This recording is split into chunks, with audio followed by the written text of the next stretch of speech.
नवीन चाय। अब इतना ज्यादा सोचने की जरूरत नहीं है नवीन। तुमने जो किया ठीक किया। और फिर क्या फर्क पड़ता है कि किसके लिए कौन खड़ा है? वो तो रही नहीं।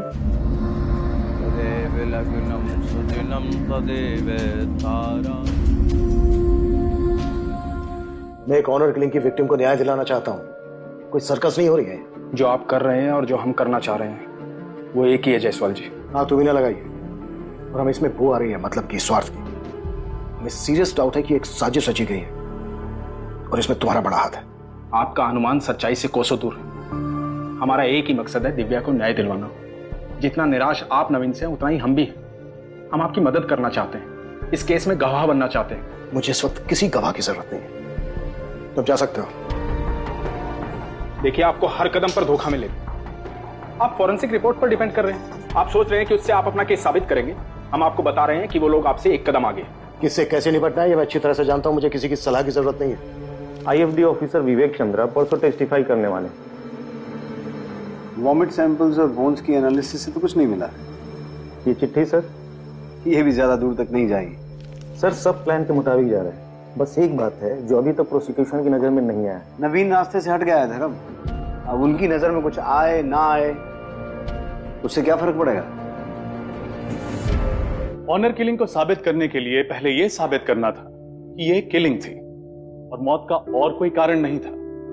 और यह साबित करना प्रोसिक्यूशन के लिए सबसे कठिन साबित हुआ। मिस्टर विवेक चंद्रा, आपने शमशान भूमि से दिव्या की अस्थियों के सैंपल्स और राख कलेक्ट किए। जी। और दिव्या के कमरे से वॉमिट के सैंपल्स। जी हाँ, वो भी। क्या फाइंडिंग थी आपकी? हड्डियों के सैंपल का डीएनए राजन सेतपाल के डीएनए से मैच हुआ। कैलाश सेतपाल के डीएनए से भी मैच हुआ। इस तरह हमने एस्टेब्लिश किया कि वो अस्थियां दिव्या सेतपाल की ही थी। आपकी रिपोर्ट कहती है कि वॉमिट सैंपल्स और हड्डियों के सैंपल्स दोनों में से जहर के ट्रेसेस नहीं मिले। दैट्स राइट राणा, हमारी एनालिसिस कंप्लीट है। हमने अपनी श्योरिटी के लिए 3 बार टेस्ट किए। और तुम कह रहे हो नो पॉइजनिंग? हाँ, नो पॉइजन। मिस्टर विवेक चंद्रा, हड्डियों को तो खैर मैनिपुलेट नहीं किया जा सकता, पर आपको क्या लगता है वॉमिट सैंपल्स के साथ कोई हेराफेरी की गई है? Objection your honour. प्रोसिक्यूशन बार बार मैनिपुलेशन और हेराफेरी जैसे शब्दों का इस्तेमाल करती आई है। एग्जैक्टली किसकी तरफ इशारा हो रहा है? आईएफडी ऑफिसर और उनकी टीम की तरफ, इन्वेस्टिगेटिंग ऑफिसर और उनकी टीम की तरफ, या फिर सबकी तरफ? Explain Jaiswal. Sure honour, explain तो डिफेंडेंट को करना है। पहले उन्होंने कहा कि नेचुरल डेथ थी और अब डिनाई कर रहे हैं। उसके बाद यहां कोर्ट में बार बार कहा कि सुसाइड था। वॉमिट सैंपल्स में से जहर के ट्रेसेस नहीं मिले, तो फिर दिव्या ने सुसाइड किया कैसे? क्या डिफेंडेंट कोर्ट को एक्सप्लेन करेगा? योर ऑनर, जब हमने शमशान के इंचार्ज हरीश पासवान से पूछताछ की तो उसने हमें बताया कि दिव्या की फैमिली ने उसे cause of death heart attack बताया था। उन्होंने बोला दिल का दौरा पड़ा। मैं क्या बोलता फिर? और यही कारण दिव्या की बहन प्रज्ञा ने नवीन को बताया। हार्ट अटैक आया था। नहीं बताया था योर ऑनर। प्रज्ञा ने स्टैंड पर खड़े होकर यह बात कही है कि उसने नवीन को ऐसा कुछ नहीं कहा था। ऑन रिकॉर्ड है। नवीन भैया को हमने सिर्फ इतना बताया था कि दिव्या दीदी नहीं रही, उनकी मौत का कोई कारण नहीं बताया। तो फिर डिफेंस हमें ये एक्सप्लेन करे कि दिव्या की मौत कैसे हुई, और ये भी एक्सप्लेन करे कि फैमिली मेडिकल एग्जामिनेशन के खिलाफ क्यों थी। No police complaint, no medical. Neha, आपने दिव्या के कमरे की तलाशी ली। दिव्या के कमरे के किसी भी कोने में आपको पॉइजन, लिक्विड या टैबलेट के रूप में मिला? नहीं, हमें ऐसा कुछ भी नहीं मिला। वॉमिट के सैंपल हमने वहां से उठा लिए थे। ये जो वॉमिट के सैंपल्स की बात बार बार पुलिस किए जा रही है, जिसका एनालिसिस नील आया है, योर ऑनर, ये अपने आप में पुलिस की मैनिपुलेशन हो सकती है हमारे क्लाइंट राजन सेतपाल के खिलाफ पॉइजनिंग का केस बिल्ड करने के लिए। दिव्या की मौत के 3 दिन बाद पुलिस को वहां से वॉमिट के सैंपल्स मिले। अब सोचने वाली बात है कि पुलिस ने अपनी चार्जशीट में राजन सेतपाल पर दफा 302 लगाई है मर्डर के लिए और दफा 201 लगाई है सबूत मिटाने के लिए। उनके हिसाब से राजन सेतपाल और उसके परिवार ने जल्दबाजी में दिव्या की बॉडी का क्रियाक्रम कर दिया, लेकिन वो उल्टी छोड़ दी, वो साफ नहीं की। आई मीन योर ऑनर, ये इन्वेस्टिगेशन तुच्छ ही नहीं बेतुकी है, इनफैक्ट डेंजरस है। योर ऑनर, वॉमिट सैंपल्स में से जहर के ट्रेसेस ना मिलना इस केस को डेड एंड पर ले आया है, और मैं दावे के साथ कह सकता हूं कि ये डिफेंडेंट और उसके परिवार की सोची समझी चाल है। यह हार्ट अटैक वाली बात तो लोग मानने से रहे राजन। वीरेंद्र का बच्चा हो, चाहता क्या है? उपेंद्र जी संपर्क करने की कोशिश कर रहे हैं। बड़ा मुंह फाड़ेगा ये वीरेंद्र। उसे जो करना है ना वो करे। पापा, अब हमें प्लान बी के साथ रेडी रहना होगा।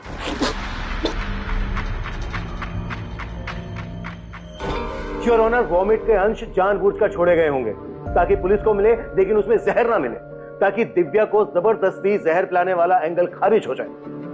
ये परिवार का दूसरा प्लान रहा होगा, प्लान बी।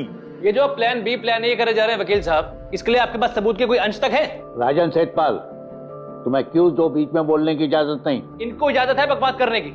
काला कोट पहन लिए तो कुछ भी उल्टी करेंगे ये लोग। दुबे, समझाओ अपने क्लाइंट को। Last warning. हाँ राजन, बैठ जाओ। चुप कर, तो कुछ भी बोलता रहता है ये आदमी। योर ऑनर, मैं प्रज्ञा सेठपाल को स्टैंड पर दोबारा बुलाना चाहूंगा क्रॉस एग्जामिनेशन के लिए। Why your honour, Y?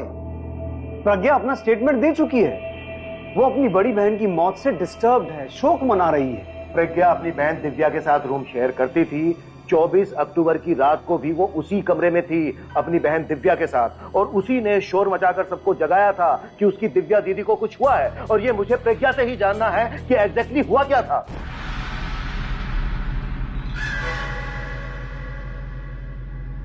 अरे भाई जायसवाल, इस केस को लेकर तुम ज्यादा ही पर्सनल होते जा रहे हो। जज साहब को भी लग रहा। मेरा हर केस मेरे लिए उतने ही मायने रखता है। दुबे, ये सही बात है, पर ये जिंदगी का पहला और आखिरी केस तो नहीं है ना।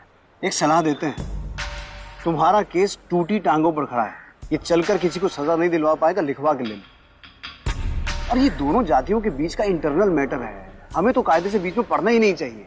ऑनर किलिंग दुबे, कैसे इंटरनल मैटर हो सकता है? ये बिल्कुल ऐसे ही है जैसे किसी नदी में कोई जहर डाल दे तो पास का गांव, कस्बा, शहर खतरे में आ जाता है। ये ऑनर किलिंग ना हमारे समाज के लिए ऐसा ही जहर है। जायसवाल, ये बातें सुनने में बहुत अच्छी लगती हैं और तुम बोल रहे हो, तुम्हें तो और अच्छी लग रही होंगी। लेकिन ये बातें सिर्फ लगती हैं, इनमें कोई सच्चाई नहीं होती। और तुम्हारे पास तो कोई डायरेक्ट एविडेंस भी नहीं है ना। मैं मानता हूं मेरे पास कोई डायरेक्ट एविडेंस नहीं है और हो भी नहीं सकता, लेकिन एक बात तुम भी अच्छी तरह से जानते हो दुबे कि राजन सेठपाल गुनहगार है। एनीवे, तुम अपनी ड्यूटी कर रहे हो, मैं अपनी ड्यूटी कर रहा हूं, और मेरी ड्यूटी मुझसे यही कहती है कि राजन सेठपाल जैसे गुनहगारों को सजा मिलनी चाहिए। पहले भी कह चुके हैं, फिर कह रहे हैं कैलाश जी, प्रज्ञा कल स्टैंड पर क्या बोलती है ये बहुत मायने रखता है जज साहब के लिए। एक एक शब्द टटोला जाएगा। उसकी चिंता ना करें दुबे जी, प्रज्ञा ऐसा कुछ भी नहीं कहेगी जो उसके भैया के खिलाफ जाए। प्रज्ञा, तुमसे बस 2 मिनट के लिए बात करनी है। प्रज्ञा, तुम अपने दिव्या दीदी के क्लोज थी, है ना? इस बार जब तुम स्टैंड पर आओगी तुम सच बोल सकती हो। मेरा काम क्या है? तुम्हारे बनाए हुए केस को कोर्ट में रिप्रेजेंट करना, और मुझे सीरियस डाउट हो रहा है कि तुमने कोई केस बनाया ही नहीं। सर, आप कहना क्या चाहते हैं कि इस वॉमिट के अंश वाला एविडेंस हमने डिफेंडेंट्स के कहने पर उठाया? अब ये कहना चाहते हैं कि हम गुनहगारों के साथ मिले हुए हैं? क्या तुम्हें लगता है दिव्या की इस तरीके से मौत होनी चाहिए थी? उसने भरोसा करती थी वो तुम पर। उसने अपनी और नवीन की शादी के बारे में सिर्फ तुम्हें बताया। देखो प्रज्ञा, लोग कहेंगे, कहते भी आए होंगे कि दिव्या अब नहीं रही, क्या फर्क पड़ेगा। लेकिन अगर तुम फिर से स्टैंड पर आकर झूठ बोलती हो ना, तो वो झूठ जिंदगी भर तुम्हारे सीने पर बोझ बनकर बैठा रहेगा। पर अगर सच बोलोगी ना, तो दिव्या जैसी न जाने कितनी लड़कियां होंगी जो अपने ही घर में जात, धर्म, बिरादरी के नाम पे मार दी जाती है। उन सबकी जान बच सकती है। हम आरोपी के साथ किसी भी तरह से मिले हुए नहीं है, ये बात आप अपने दिमाग में एकदम से क्लियर कर लीजिए। पर हाँ, जब आईएफडी की रिपोर्ट आई तो हम खुद भी दंग रह गए। हमें लगा कि कोई चाल हो सकती है। उल्टी के अंश मिले हैं ना आपको, तो जहर भी मिल जाएगा, हड्डियों में भी जहर मिल जाएगा। अगर उससे भी आप दोनों की तसल्ली नहीं होती है तो हमें हमारे घर लेके चलिए, आपको एक और सबूत बरामद कराते हैं। जैसे जैसे हम उस वॉमिट के बारे में सोचते रहे ना, हमें खुद भी लगा कि हाँ, प्लान बी हो सकता है। वरना इतने कॉन्फिडेंस के साथ, इतने कॉन्फिडेंस से राजन कैसे उल्टी के सैंपल को टेस्ट करने की बात कह सकता है? और ऊपर से सुसाइड नोट तो उसके पास तैयार थी। तो तुम कह रही हो कि तुम मिली भी नहीं। मुझे एक बात बताओ असिस्टेंट सब इंस्पेक्टर नेहा, ये प्लान बी बना ही क्यों? उन्हें कैसे पता चला कि नेचुरल डेथ वाला प्लान ये काम नहीं कर रहा है? क्या ये उस अज्ञात कॉल का नतीजा था जो संस्थान के ब्रेन को आया था? सुना है ऑनर किलिंग की खबर देने वालों को इनाम देते हैं आप। क्या यहाँ हर चीज मैन्युपुलेटेड है? ये झूठों की आग लगी कैसे? फैली कैसे? चिंगारी कहां से आई?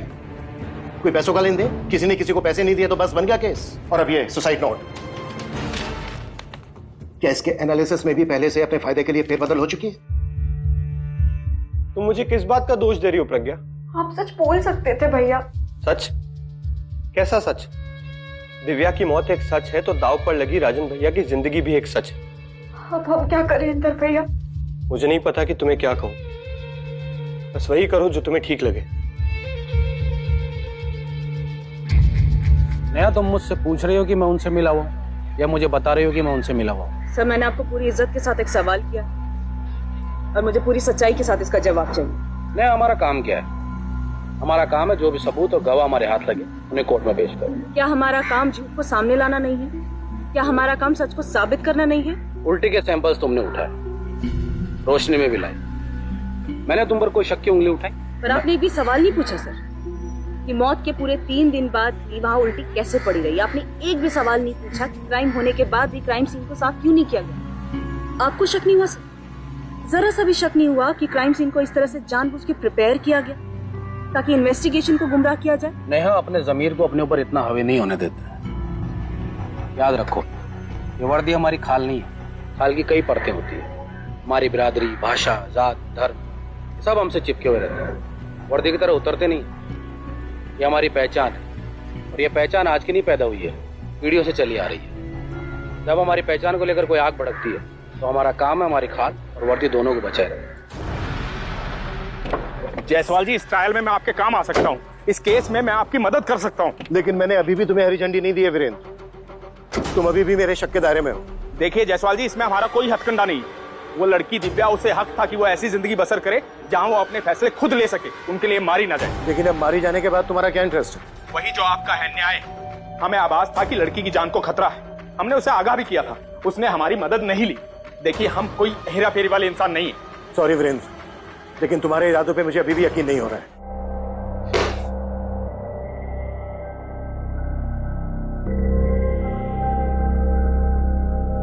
उस रात जब दिव्या की मौत हुई, तुम दिव्या के कमरे में ही थी? जी सर, हम उन्हीं के कमरे में थे।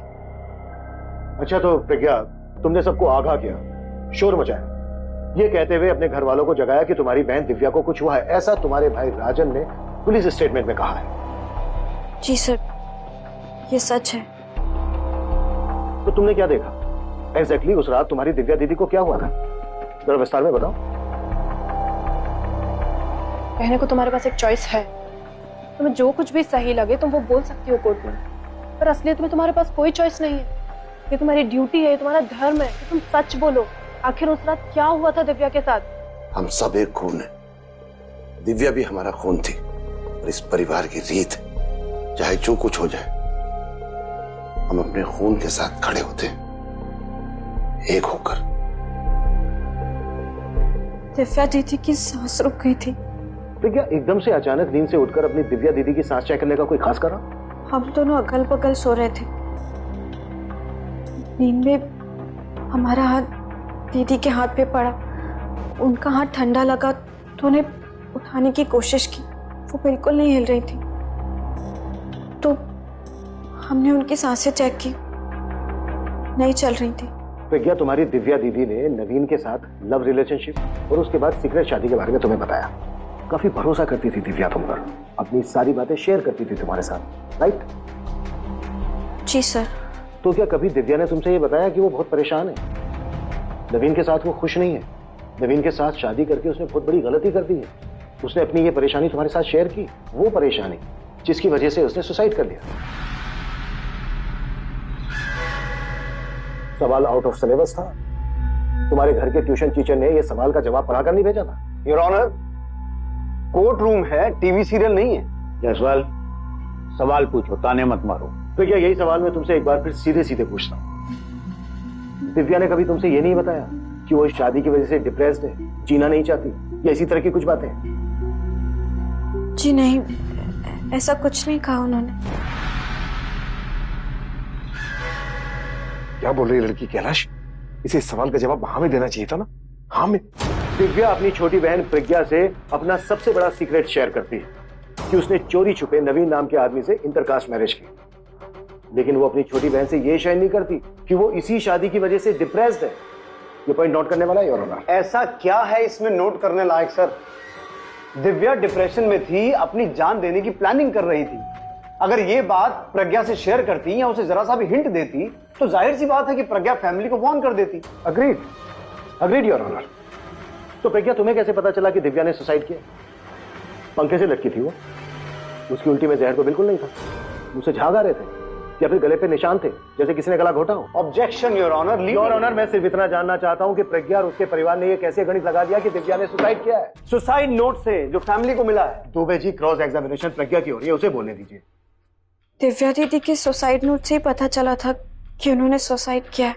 तो बॉडी पर ऐसे कोई निशान नहीं थे जो सुसाइड की तरफ इशारा करते? पॉइंट नोट करने वाला है।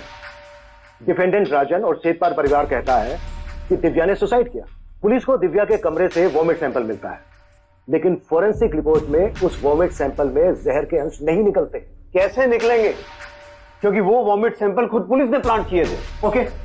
ओके, वो वोमिट सैंपल पुलिस ने प्लान किए थे। अब फैमिली हमें बताएगी और खास करके प्रज्ञा हमें ये बताएगी कि दिव्या ने एक्चुअली सुसाइड किया कैसे। प्रज्ञा तो उस रात उसी कमरे में थी। हाँ, हमें नहीं पता सर, सच में हमें कुछ नहीं पता। अच्छा प्रज्ञा, तुम्हें वो सुसाइड नोट कहां से मिला? दिव्या के हाथ में था, बेड पर था, बेड के नीचे था, या फिर खास किसी ड्रॉअर में था? और क्या ये सबको पता था कि दिव्या सुसाइड करने वाली है और किसी ड्रॉअर में सुसाइड नोट छोड़ने वाली? Objection your honour. मेरा सवाल बिल्कुल वैलिड है योर ऑनर। राजन ने खुद वो so called suicide note police को दिव्या के कमरे के ड्रॉअर से निकलवा कर दिया। दूसरा ड्रॉअर। लेकिन वो सुसाइड नोट उस ड्रॉअर में पहुंचा कैसे? और अगर पहले से था तो फैमिली को कैसे पता चला कि वहां पर सुसाइड नोट है? और अगर नहीं था तो कहां पर था? दिव्या दीदी के बगल में ही था, बेड पे। कब लिखा होगा दिव्या ने ये सुसाइड नोट? हमें नहीं पता सर। महाभारत पढ़ा है प्रज्ञा? ऐसा प्रतीत हो रहा है कि जायसवाल जी के पास समय ही समय है, पर क्या कोर्ट के पास इस तरह के ड्रामे के लिए समय है योर ऑनर? जायसवाल, तुम्हारी क्रॉस एग्जामिनेशन पूरी हो गई? अभी तो शुरू भी नहीं हुई है योर ऑनर। कुरुक्षेत्र, अर्जुन का धर्म संकल्प, किम कर्तव्यम विमूढ़। प्रज्ञा इस वक्त अर्जुन है योर ऑनर। दोनों तरफ उसकी फैमिली है। एक तरफ उसकी बड़ी बहन की आत्मा न्याय मांग रही है और दूसरी तरफ उसका बड़ा भाई जेल में कैद है जो उसी बहन का कातिल है। अब लगता है पब्लिक प्रोसिक्यूटर साहब पब्लिक एंटरटेनर बनना चाहते हैं। योर ऑनर, मेरी अगली विटनेस है श्रीमती शशि वाजपेयी, जो फोरेंसिक लेबोरेटरी की हेडराइटिंग एक्सपर्ट है। योर ऑनर, हम अगली हियरिंग चाहेंगे। योर ऑनर, मैं एक और विटनेस अपनी लिस्ट में ऐड करवाना चाहूंगा। वीरेंद्र वर्मा, सौभाग्यशाली चैरिटेबल ट्रस्ट का संचालक। Objection your honour, strong objection. ये वीरेंद्र वर्मा वही आदमी है जिसने नवीन को झूठी कंप्लेंट दर्ज करने के लिए उकसाया था, और ये बात नवीन ने खुद कोर्ट को बताई है। योर ऑनर, ये वीरेंद्र वर्मा मेरा मटेरियल विटनेस है। इसे पहले से पता था कि दिव्या की जान को खतरा है। वो एक जरूरी खुलासा करना चाहता है। अप्रोच। सर, ये अनरीजनेबल वेस्ट ऑफ टाइम है। सर, डिफेंस को तो एक केस ही वेस्ट ऑफ टाइम लग रहा है। इनके हिसाब से तो कोई क्राइम हो ही नहीं है। देखो दुबे, वैसे तुम्हारा ये ऑब्जेक्शन होल्ड नहीं करता है। सर, पुलिस ने इस वीरेंद्र वर्मा की एक इन्फॉर्मर स्टेटमेंट भी नहीं ली, जबकि मर्डर की सबसे पहले इंफॉर्मेशन वीरेंद्र वर्मा के पास ही आई थी। पर क्या उसने पुलिस को बताया कि ये इंफॉर्मेशन कहां से मिली, किसने दी होगी? सर, ऐसे तो कोई भी हवा में तीर मार सकता है। अरे तो दुबे, उसे स्टैंड में आने दो ना, चाहो तो क्रॉस एग्जामिन कर लेना। जायसवाल, तुम अपने विटनेस की एप्लीकेशन तैयार करो, डाल दो अभी। Thank you your honour. Sir, Virendra के बारे में अचानक से माइंड चेंज कर लिया आपने? मंजू, मैं अभी भी उस पर 100% भरोसा नहीं कर रहा हूँ, लेकिन फ्रैंकली हमारे पास बहुत ज्यादा ऑप्शन है नहीं। ये कैलकुलेटेड रिस्क लेते हैं। मंजू, जैसे भी हो, हमें राजन की कन्विक्शन के लिए हर मुमकिन कोशिश करनी है। उस वीरेंद्र को कोर्ट में चीर कर रख दीजिएगा आप। वो तो करेंगे राजन, लेकिन जिसने वीरेंद्र को दिव्या की मौत की खबर दी थी वो अभी भी उसके टच में है क्या? ये हम कैसे बता सकते हैं? देखा आपने कोर्ट में, जैसे ही प्रज्ञा की सुनवाई हुई एकदम ऐसे जायसवाल ने वीरेंद्र को पेश करने वाला पासा फेंका। मतलब जरूर उनके झोले में कोई काम की टिप गिरी है। इंदर तो नहीं, हम गारंटी लेते हैं लड़की। अब हमारा फोकस एक पॉइंट पे होना चाहिए कि जब वो वीरेंद्र आके स्टैंड में खड़ा होगा तो उस नवीन का जमीर भी न जग जाए। एक और अहम मुद्दा है जिस तक प्रोसिक्यूशन अभी तक नहीं पहुंची, शुक्र है, और लगता नहीं अब वो उसके बारे में सोचेंगे। एक मिनट, आप पहले भी अहम मुद्दा बोल चुके हैं। ऐसा क्या है, हम भी तो जाने। तुम्हारा स्टेटमेंट राजन, तुमने कोर्ट में एक स्टेटमेंट दी थी जो गलत थी। अब या तो वो उनके ध्यान में नहीं है या फिर उसको ब्रह्मास्त्र बनाकर इस्तेमाल करने वाले हैं। हमने ऐसा भी क्या बोल दिया कोर्ट में? जब तुम पूरे जोश में अपना दुखड़ा रोए जा रहे थे ना, तब तुमने कुछ ऐसा कह दिया जो तुम्हें बिल्कुल नहीं कहना चाहिए था।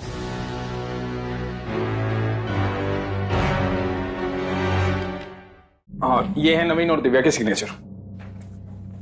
ये रहा मेरी सर्टिफिकेट।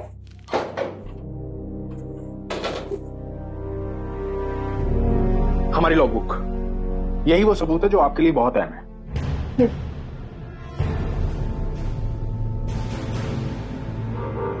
हम उम्मीद करते हैं वीरेंद्र जी, आपका इरादा सिर्फ और सिर्फ दिव्या को न्याय दिलाने का है। हम आपको जुबान देते हैं, आप हम पर सिर्फ और सिर्फ तब भरोसा करेंगे जब हम स्टैंड पर होंगे।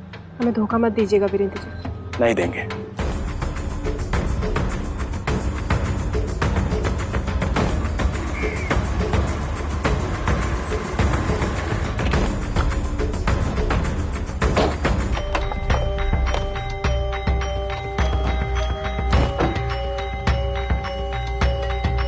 बड़ा शातिर खिलाड़ी निकला तू वीरेंद्र, जो उनकी तरफ से गवाह बन गया। पहले हमने तुझे 10 लाख की ऑफर दी थी, अभी 25 की दे रहे हैं। और इसके अलावा तेरी वो दुकान, क्या बोलते हैं उसे, संस्थान, तेरे संस्थान को भी हमारी तरफ से सालाना डोनेशन मिलेगा। अब बोल।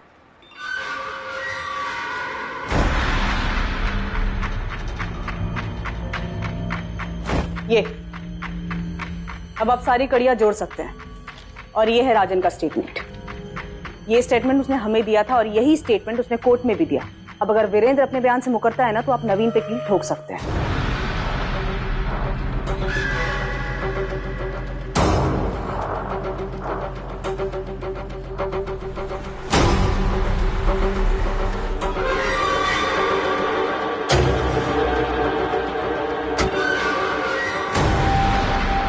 शशि वाजपेयी जी, आपकी रिपोर्ट कहती है कि सुसाइड नोट का सिग्नेचर दिव्या सेतपाल के सिग्नेचर से मैच करता है।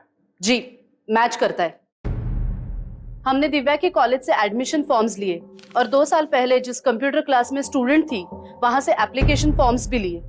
कॉलेज और कंप्यूटर क्लास के एप्लीकेशन फॉर्म की सिग्नेचर और सुसाइड नोट की सिग्नेचर मैच करते। लेकिन मैंने रिपोर्ट में यह भी स्टेट किया है कि सुसाइड नोट की सिग्नेचर में हिचकिचाहट नजर आती है।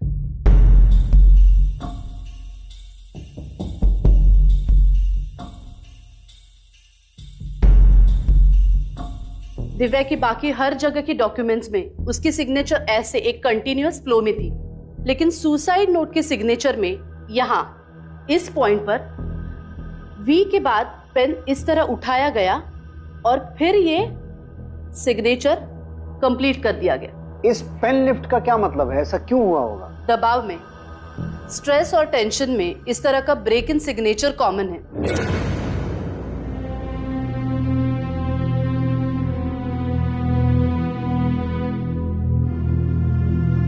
नॉर्मली कोई अपने सिग्नेचर करते समय हिचकिचाता नहीं है। सिचुएशन नॉर्मल नहीं थी ना मैडम, लड़की सुसाइड करने चली थी तो डर और स्ट्रेस तो रहा होगा।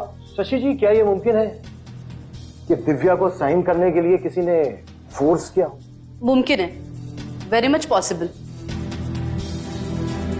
साइन कर।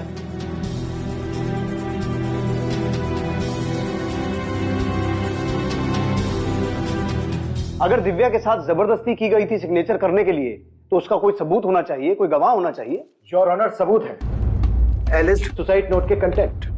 शशि जी, इस सुसाइड नोट की हैंडराइटिंग दिव्या की हैंडराइटिंग से मैच करती है?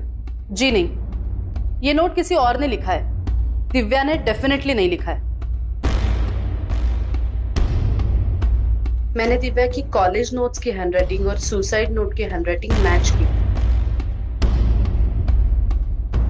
मेरी पूरी ट्रेनिंग और प्रोफेशनल एक्सपीरियंस से मैं कह सकती हूँ कि नोट की लिखाई दिव्या की नहीं है। सो योर ऑनर, अब ये क्लियर है कि दिव्या को डरा धमकाकर कोरे कागज पर उससे साइन करवाए गए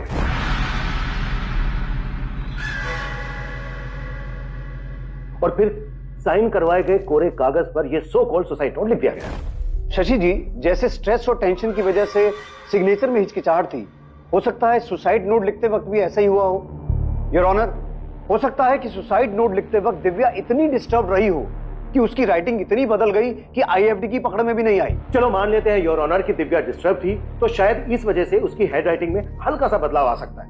लेकिन योर ऑनर, यहां तो पूरी की पूरी हैंडराइटिंग ही चेंज हो गई। योर ऑनर, मैं संस्थान के संचालक वीरेंद्र वर्मा को अब कटघरे में बुलाने की अनुमति चाहता हूं।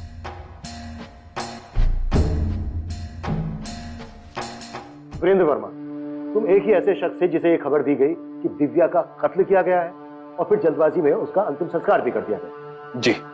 दिव्या सेठपाल याद है, उसका कत्ल कर दिया गया। कम से कम अब कोर्ट को बताओगे कि तुम्हें ये इन्फॉर्मेशन किसने दी? अज्ञात कॉलर था। हमारे कई बार पूछने पर भी उसने अपने बारे में नहीं बताया। तो तुमने उस अज्ञात कॉलर को इस इन्फॉर्मेशन के बदले कितने पैसे दिए? एक भी पैसा नहीं सर। पर तुम तो देते हो ना, ये बात सच है ना कि ऑनर किलिंग की इन्फॉर्मेशन देने वाले को तुम अच्छी खासी इनामी राशि देते हो? ये सच है, हम ऑनर किलिंग रोकने वाले खबरी को इनाम देते हैं। तो ये जो इनामी राशि तुम बांटते हो, इसके लिए पैसा कहां से आता है? शादियां वगैरह करवाने में भी खर्चा होता होगा। सर ये सब सच है। हमारे संस्थान के डोनर से टैक्स ऑडिट होता है, खबरी है जिन्हें गुप्त रखा जाता है। हमारी खुद की स्टेशनरी की दुकान है। हम 10 साल से इस काम में हैं। हम इंटरकास्ट इंटर धर्म जोड़ों की मदद करते हैं। हमारा बस इतना इरादा है कि कोई भी ऑनर किलिंग का शिकार ना हो। हम कोर्ट में यह भी कहना चाहेंगे, नवीन और दिव्या की शादी भी हमने करवाई थी। हमने उन्हें पानीगंज के बाहर एक सेफ हाउस ऑफर भी किया। हमने जोर भी दिया कि वो वहां जाकर रहे। वीरेंद्र, जैसे ही तुम्हें टिप मिली और दिव्या के कत्ल और उसके क्रिमेशन की हकीकत के बारे में पता चला, तुमने नवीन को कांटेक्ट किया। जी, तब नवीन नौशीपुरा में था। हमने उसे तुरंत पानीगंज आने के लिए कहा। तुम नौशीपुरा से निकलकर तुरंत पानीगंज चले आओ, हम पुलिस कंप्लेंट करेंगे। तो फिर उसका ब्रेन वॉश किया, उसे भड़काया। ऐसा क्या किया जो उसने पुलिस में जाकर राजन के खिलाफ एक झूठी कंप्लेंट दर्ज करवा दी? योर ऑनर, नवीन खुद कोर्ट में कह चुका है कि उसे खुद ही नहीं पता कि उसने ये कंप्लेंट क्यों की थी। नवीन ने उस वक्त जो कहा था, उन सब से वो कोर्ट में मुकर गया। नवीन को पहले से पता था कि दिव्या की जान को खतरा है। तुम्हें दिव्या से कितनी बार कहा था कि भागकर चली आओ हमारे पास, या हम आते तुम्हारे को, हम आते तुम्हें लेने के लिए। हमें डर था कि कहीं उसके परिवार वाले उसके साथ कुछ बुरा ना कर ले, उसे मार नहीं डाले। दिव्या को घर छोड़कर भाग जाना चाहिए था। उसने कभी सपने में भी नहीं सोचा होगा कि उसकी फैमिली, खास तौर से उसका बड़ा भाई राजन, उसका कत्ल कर देगा। लेकिन नवीन ने तो कोर्ट में इस बात का खंडन किया था। उसने झूठ कहा था। इस कोर्ट में सच और झूठ का फैसला ऑनरेबल जज साहब करते हैं, तुम्हारे जैसे अवसरवादी लोग नहीं, जो पैसा ना मिलने पर किसी की पर्सनल ट्रेजेडी को ऑनर किलिंग का रंग दे देते हैं, गिद्ध की तरह आदत से मजबूर। ये उपेंद्र सेठपाल, बिरादरी के बड़े लीडर, इन्होंने हमें पैसे ऑफर किए। एक बार नहीं, कई बार किए। हमने नहीं लिए। हमें जान से मारने की धमकियां आने लगी। तुमने पुलिस में कंप्लेंट की? नहीं सर, वो इसलिए क्योंकि हमें ऐसी धमकियां अलग अलग बिरादरी और धर्मों के बाहुबलियों से आती रहती हैं, क्योंकि हम युवा जोड़ों की शादी करवाते हैं और उनका घर बसवाने में उनकी मदद करते हैं। और तुम्हें ऐसे जवान जोड़ों को खतरे में डालने में मजा आता है? परंपराओं के खिलाफ बगावत करना सिखाते हो तुम, समाज में फूट डालने का काम करते हो तुम, और तुम्हें इससे क्या फायदा होता है? ऑब्जेक्शन योर ऑनर, ये केस वीरेंद्र वर्मा और उसके संस्थान की एक्टिविटीज का नहीं है, कि एक ऑनर किलिंग का केस है जिसके बारे में वीरेंद्र वर्मा को जानकारी थी। क्या जानकारी थी, सिवाय इसके कि इस आदमी ने उन दोनों की शादी करवाई थी और ऐन मौके पर वो अज्ञात कॉलर वाला ढोंग रच डाला ताकि दिव्या की मौत को एक ऑनर किलिंग का रंग देकर उसका फायदा उठाया जा सके। इस आदमी का सरासर निहित स्वार्थ है इस केस में। हाँ, स्वार्थ है ऑनर किलिंग को रोकने का। इसीलिए हम आपके रास्ते का कांटा बने हुए हैं, जिसकी वजह से इस केस पर प्रकाश डला, जिसकी वजह से ये ट्रायल चल रहा है। डिफेंस लॉयर साहब, आप और आपका क्लाइंट तो चाहते ही नहीं कि हम बोले, लेकिन दिव्या की आत्मा हमसे कह रही है कि हमें बोलना है। दिव्या बहुत पहले से जानती थी कि उसके परिवार से उसको जान का खतरा है। हमारे पास, हमारे संस्थान की लॉग बुक में शादी से पहले दिव्या ने इस खतरे के बारे में लिखा था, 14 अप्रैल 2016। मेरी शादी नवीन दत्वेदी से हो गई है। हमने हमारी फैमिलीज को हमारी शादी के बारे में नहीं बताया है, क्योंकि हमें डर है कि अलग जाति के होने के कारण हमें कभी एक्सेप्ट नहीं किया जाएगा। यदि 3 दिन तक मैं नवीन को कॉल या मैसेज नहीं करती, तो मैं नवीन और वीरेंद्र जी से अपील करती हूँ कि वो दोनों तुरंत पुलिस स्टेशन में जाएं। मुझे अंदर से महसूस हो रहा है कि जैसे ही मेरे घर वालों को मेरी नवीन से शादी के बारे में पता चलेगा, वो मेरे साथ कुछ कर सकते हैं। मुझे अंदर से महसूस होता है कि जैसे ही मेरे घर वालों को मेरी नवीन से शादी के बारे में पता चलेगा, वो मेरे साथ कुछ कर सकते हैं। योर ऑनर, नवीन और दिव्या दोनों के साइन है लोगों। ये सिग्नेचर्स भी शशि बाजपेयी ने कंफर्म किए कि उनके सिग्नेचर से मैच करते हैं। ये रिक्विजिशन हमने पुलिस के थ्रू करवाई थी। असली मनगढ़ंत कहानी तो प्रोसिक्यूशन ने अब लिख डाली है, पूरी फिल्मी, आई मस्ट से। 14 अप्रैल 2016 को एक लड़की अपने भविष्य के बारे में लिखती है कि 1.5 साल बाद 24 अक्टूबर 2017 को उसके साथ कुछ होने वाला है। भविष्यवाणी, जादू टोना, तंत्र मंत्र। योर ऑनर, प्रोसिक्यूशन की आर्गुमेंट्स अब काल्पनिक होती जा रही हैं। तुम्हें यह काल्पनिक क्यों लगता है दुबे? इस कपल ने बिना बताए शादी इसलिए की कि उन्हें अपनी कम्युनिटी और फैमिली का डर था। ये हकीकत है आज की। और नवीन ने भी कोर्ट में स्टेट किया था, उसकी माँ और फैमिली ने इस रिश्ते को मंजूर किया है। पर मैक्सिमम खतरा लड़की दिव्या पर था। सर, दिव्या को अगर डर नहीं होता तो वो हमारे संस्थान की लॉग बुक में वो नोट क्यों लिखती? और उसने जैसा लिखा था वैसा ही हुआ। योर ऑनर, ट्रायल के इस स्टेज पे नवीन को रीएग्जामिन करना बेहद जरूरी है। मेरी कोर्ट से रिक्वेस्ट है कि नवीन को सम्मन किया जाए और प्रोसिक्यूशन को पूरा कॉन्फिडेंस है कि इस बार नवीन का स्टेटमेंट डिफेंस के झूठों का पर्दाफाश करेगा। नवीन दत्तवेदी को समन भेजो कि वो 28 नवंबर 2018 को कोर्ट में हाजिर हो। मैंने मैजिस्ट्रेट के सैंक्शन के बाद राजन सेठपाल और नवीन इन दोनों के कॉल रिकॉर्ड को प्रोसिक्यूशन का हैंडओवर कर दिया सर। ये अब आप सारी कड़ियां जोड़ सकते हैं। मैं आपकी तसल्ली के लिए आपको दोबारा बता देती हूँ कि हम आरोपियों के साथ किसी भी तरह से मिले हुए नहीं हैं। सॉरी सर, मैंने आपको इन्फॉर्म नहीं किया। तुमने ठीक किया नया। हमारा काम सिर्फ हाथ लगे सबूतों को कोर्ट में पेश करना ही नहीं है, उन्हें सच्चाई तक ले जाना भी हमारा काम है और उन्हें रोशनी में लाना भी हमारा काम है। वो वीरेंद्र भौंके जा रहा था कोर्ट में, आप लोग जो ठीक से काटा क्यों नहीं? काटा क्यों नहीं? ये बताओ, उसकी तलवार में धार किसने लगवाई? उसे खबर किसने दी? आपके परिवार की सबसे बड़ी गलती, सबसे बड़ी कमजोरी रही है आपकी बेटी प्रज्ञा और आपका भतीजा इंदर। सच कह रहे हैं आपसे। अरे बाहर के किसी आदमी को रत्ती भर का इंटरेस्ट नहीं है कि राजन ने दिव्या को मारा या नहीं मारा, लेकिन आपके परिवार के किसी आदमी को हद से ज्यादा मस्ती है परिवार को डुबोने की। वो जो दिव्या ने उनके रजिस्टर में कुछ लिखा है, उससे क्या हमको कोई नुकसान हो सकता है? इस वक्त तो हमें नहीं पता। तो पता कीजिए ना दुबे जी, वो नवीन को दोबारा बुलाया जा रहा है कोर्ट में गवाही के लिए। पता कीजिए वो क्या भोगने वाला है।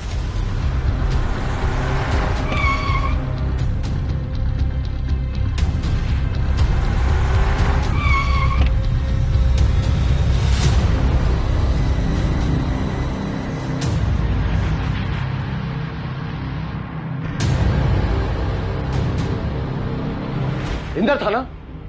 प्रज्ञा, इंदर थाना? हमें नहीं पता पापा जी। केस अब खत्म होने को है, अब तो बता दो। देखो बेटा, अगर तुम्हारे राजन भैया को सजा होती है तो हमारे लिए ये जानना जान से भी ज्यादा जरूरी है कि गद्दारी किसने की। बोल बेटा, सच सच बोल। हम कभी सच नहीं बोल सकते पापा जी, मैं कभी सच नहीं बोला, कभी नहीं। हम सच बोलना आता ही नहीं। योर ऑनर, इससे पहले कि मैं कंप्लेनेंट नवीन दत्तवेदी को स्टैंड पर बुलाऊं, एक आखिरी बार एक्यूज राजन को स्टैंड पर बुलाना चाहूंगा। तो राजन, तुम अब भी यही कहोगे कि 24 अक्टूबर 2017 की रात को तुम्हारी बहन दिव्या ने सुसाइड किया था? ये सच है। एक हम ही कोर्ट में जो सच बोलते आ रहे हैं। और प्रज्ञा को छोड़कर तुम्हारे पूरे सेठपाल परिवार में यह बात किसी को मालूम नहीं थी कि दिव्या ने 1.5 साल पहले नवीन से शादी कर ली, जैसा कि तुम्हारे वकील मिस्टर अखिलेश दुबे ने कोर्ट में स्टेट किया है। जी, ऐसा ही है। तो दिव्या का सुसाइड नोट पढ़ने के बाद तुम्हें और तुम्हारी फैमिली को पता चला दिव्या की शादी के बारे में? जी हाँ। राजन, रिकॉर्ड्स के हिसाब से 11198731 ये तुम्हारा पर्सनल नंबर है, राइट? हाँ। तो 24 अक्टूबर 2017 की रात को दिव्या सुसाइड करती है और उसके अगली सुबह यानी 25 अक्टूबर 2017 की सुबह तुम उसका क्रियाक्रम करते हो। वकील साहब, ये राम कहानी कोर्ट में 10 बार कही गई है, सुनाई गई है, पुलिस फाइलों में भी लिखी गई है। ये बार बार दोहराने का मतलब क्या है आपका? शायद ये आखिरी बार होगा, रिकॉर्ड्स के लिए पूछ रहा हूं। जी हाँ, वैसे ही हुआ था। और उसी रात लाश मिलने के बाद और क्रियाक्रम से पहले यानी 24 अक्टूबर 2017 की रात को तुम्हें दिव्या का सुसाइड नोट मिलता है और जिसमें लिखा होता है कि मैंने नवीन के साथ शादी कर ली। और तब तुम्हें पता चलता है कि दिव्या ने शादी कर ली। सही जा रहा हूं ना? हाँ, आप सही जा रहे हैं। 23 अक्टूबर 2017 को तुमने कॉल किया था 8:21 पर, दिव्या के सुसाइड करने से एक दिन पहले। किसे किया था? अपने जीजा नवीन को। 8:21 पर तुमने नवीन को कॉल किया था और पूरे 3 मिनट 15 सेकंड उससे बातें हुई थी। हाँ राजन भैया, प्रणाम। दिव्या बता रही है तुम दोनों 1 साल से शादीशुदा हो? तो अगर 24 की रात को दिव्या का सुसाइड नोट मिलने के बाद तुम्हें नवीन के बारे में पता चला, तो 23 अक्टूबर को किस हिसाब से नवीन को कॉल किया था? योर ऑनर, डिफेंडेंट मेरे सवालों का जवाब नहीं दे रहा। अब यही सवाल मैं कंप्लेनेंट नवीन दत्तवेदी से करना चाहूंगा। नवीन, तुमने और राजन ने मिलकर दिव्या को ठिकाने लगाया? नहीं नहीं, हम दिव्या का मर्डर होने देते ही नहीं। कैसी बात कर रहे हैं आप? कोर्ट में बयान बदलने के लिए राजन ने तुम्हें कितने पैसे ऑफर किए? अरे नहीं नहीं, हमने कोई पैसे वैसे नहीं दिए। लेकिन तुमने तो अपना पूरा बयान बदल दिया। तुमने कहा है कि राजन ने तुम्हें कभी नहीं धमकाया और ना ही राजन ने कभी यह बोला कि वो दिव्या को जान से मार डालेगा, जबकि पुलिस को तुमने अलग स्टेटमेंट दिया है। बताओ कोर्ट को कि 23 अक्टूबर को दिव्या के मर्डर से एक दिन पहले राजन ने तुम्हें फोन पर क्या कहा था? हमको राजन का फोन आया था। राजन भैया, दिव्या और हम पति पत्नी है। दिव्या और खबरदार हमारी बहन को अपनी पत्नी कहा तो 2 दिन के अंदर तेरे पास डाइवोर्स के कागजात आ जाएंगे, साइन करके भेज देना। अगर साइन नहीं किया ना तो तेरा डेथ सर्टिफिकेट बनाऊंगा और खुद साइन करूंगा उसमें। दिव्या और हम एक दूसरे के बिना नहीं जी सकते राजन भाई, आप समझिए ना इस बात को। तू अपना देख, हमारी बहन का हम देख लेंगे। और अगर वो तेरे बिना नहीं जी सकती ना तो वो ना ही जिए तो बेहतर है। हमने उसके बाद दिव्या को कितने फोन लगाए, लेकिन उसका फोन बंद था। फिर हमने प्रज्ञा को कॉल लगाया। तो प्रज्ञा ने तुमसे क्या बताया? प्रज्ञा ने बताया कि उस रात दिव्या को हार्ट अटैक आया था। योर ऑनर, अब मैं अपना केस रेस्ट करता हूं। सॉरी वीरेंद्र, गलती की मैंने। मुझे तुम पर पहले से भरोसा करना चाहिए था। कोई बात नहीं जायसवाल जी,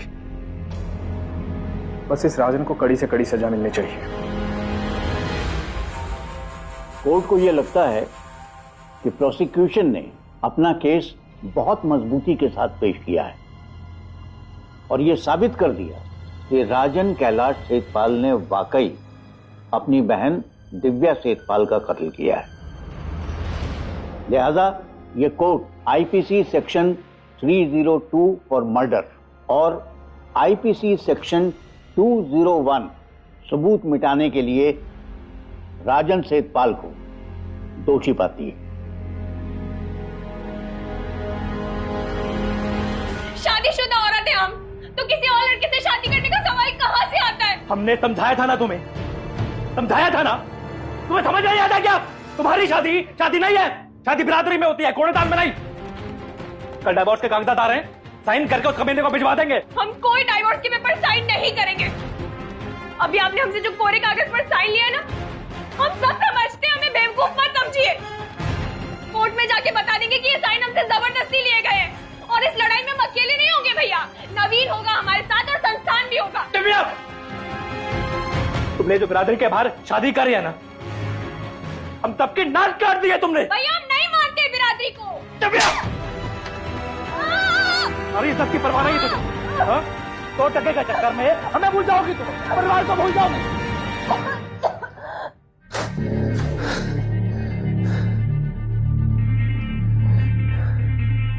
जल्दी क्रियाक्रम करना होगा दिव्या का। प्रज्ञा, दिव्या हार्ट अटैक से मरी है, यही बोलेंगे हम बाहर सबको, एक शब्द और नहीं। क्या समझी?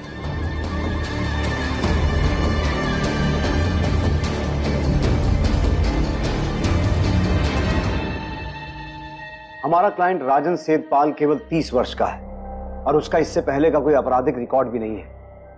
अपने बूढ़े माँ बाप का इकलौता बेटा है, काफी जिम्मेदारियां हैं कंधों पर और उसके सामने पूरी जिंदगी पड़ी है। इसलिए हमारी कोर्ट से दलील है कि जुर्म के लिए सजा सुनाते समय उसके इन हालातों को ध्यान में रखा जाए। योर ऑनर, प्रोसिक्यूशन डिमांड करती है कि सेक्शन 302 के तहत कड़ी से कड़ी सजा सुनाई जाए।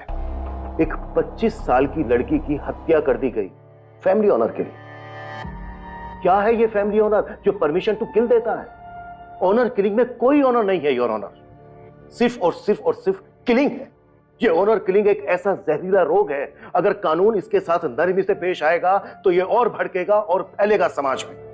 योर ऑनर, प्रोसिक्यूशन राजन सेठपाल के लिए सजाए मौत की मांग करती है। 2011 में सुप्रीम कोर्ट ने स्टेट किया था कि ऑनर किलिंग को रेयरेस्ट ऑफ रेयर माना जाना चाहिए और इसकी सजाए मौत होनी चाहिए।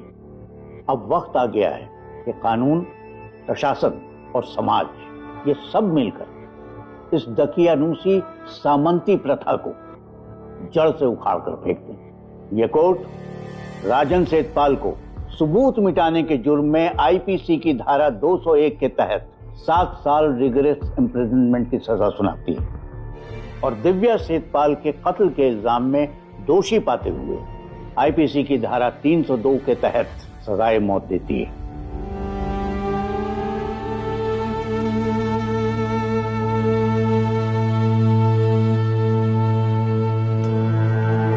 इंदर, कब तुमने खानदान को दगा दिया? तुमने फोन किया था उस कुत्ते वीरेंद्र को?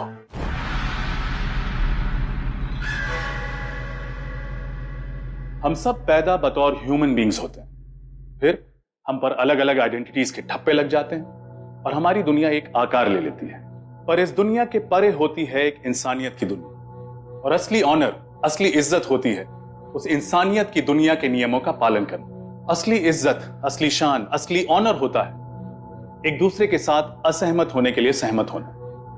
हम किसी भी सूरत में किसी दूसरे इंसान को हमसे कम समझकर उसकी जिंदगी की बागडोर अपने हाथ में नहीं ले सकते। दिव्या सेतपाल जैसे ऑनर किलिंग्स के हर पीड़ित लड़की और लड़का डिजर्व करते थे कि वो अपनी जिंदगी अपनी मर्जी से और अपने तरीके से बसर करे, और जिसके साथ दिल करे उसके साथ बसर करे। सत्यमेव जयते।